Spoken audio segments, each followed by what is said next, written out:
Assalamualaikum warahmatullahi wabarakatuh. Hai teman-teman, perkenalkan kami dari kelompok 8 yang beranggotakan Sri Wulandari Kurnia, Junairia Rahayu. Kami dari kelas B, Pendidikan Matematika Universitas Lampung. Pada video ini kita akan membahas tentang sejarah matematika pada abad ke-17. Bagaimana sih awal matematika modern pada abad ke-17 itu?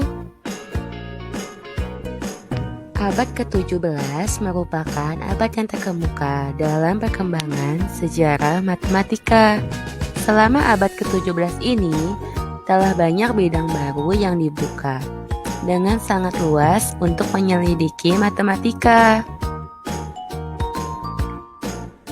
Pada abad ke-17, politik, ekonomi, dan sosial telah pula berkembang dengan pesat. Keadaan ini telah memberikan sumbangan dan dorongan yang besar dalam perkembangan matematika. Matematika telah menjadi bagian dari semua kegiatan intelektual pada abad tersebut. Ada dua faktor yang perlu diketahui, di mana faktor yang pertama yaitu adanya aktivitas yang berhubungan dengan matematika yang mulai berkembang dengan pesat dan telah banyak melibatkan nama-nama orang yang berjasa dalam sejarah matematika. Faktor yang kedua, pada abad ke-17 telah terjadi pertambahan jumlah penelitian yang berhubungan dengan matematika yang dapat dijadikan sebagai dasar dalam perkembangan matematika berikutnya.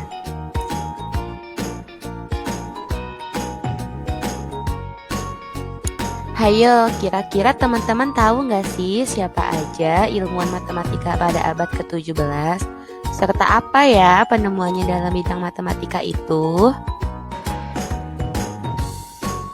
Yang pertama yaitu ada John Napier yang terkenal dengan penemuannya yaitu logaritma. John Napier lahir di Bury Merseton dekat Edinburgh, Skotlandia.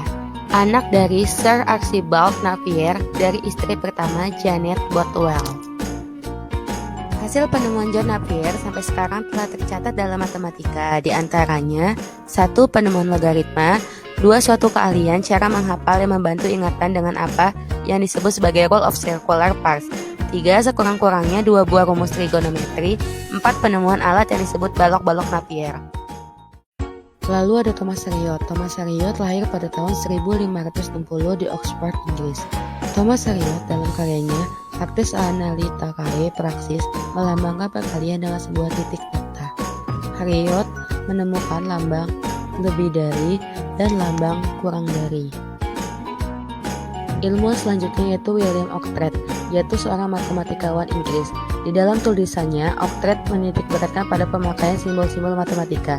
Dia telah mempublikasi lebih dari 152 simbol, diantaranya simbol silang, titik 4, dan simbol untuk perbedaan. Selanjutnya yaitu Galileo Galilei.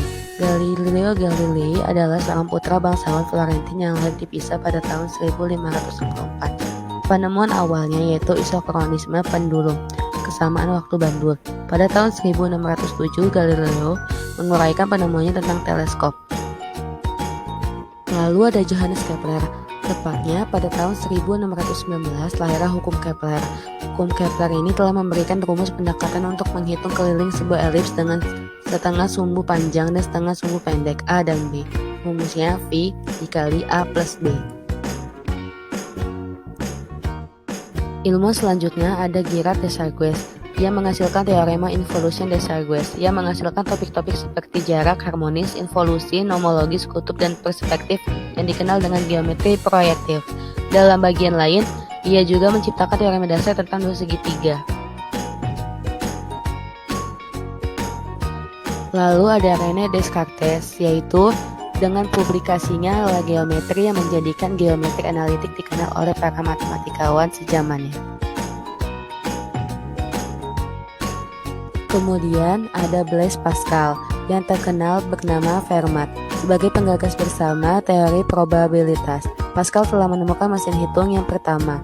Pascal mencurahkan diri merancang sebuah mesin operasi aritmatika dasar penjumlahan dan perkalian yang disebut Pascalin. Pascal juga terkenal berkat publikasinya Triangle Arithmetic Q yang memuat suatu tabel numerik infinite dalam bentuk segitiga, disebut segitiga aritmetik. Sekarang umumnya dikenal sebagai segitiga Pascal, di mana baris ke-n dari segitiga itu mencantumkan secara urut koefisien-koefisien dalam ekspansi binom x plus y pangkat 2. Penutup dari kelompok kami yaitu tetap menjaga karya yang telah diciptakan oleh para matematikawan dan mampu menghargai segala bentuk jasa yang telah mereka berikan. Terima kasih telah menonton video kelompok kami. Semoga dapat bermanfaat dan dapat memberikan ilmu serta wawasan baru. Wassalamualaikum warahmatullahi wabarakatuh.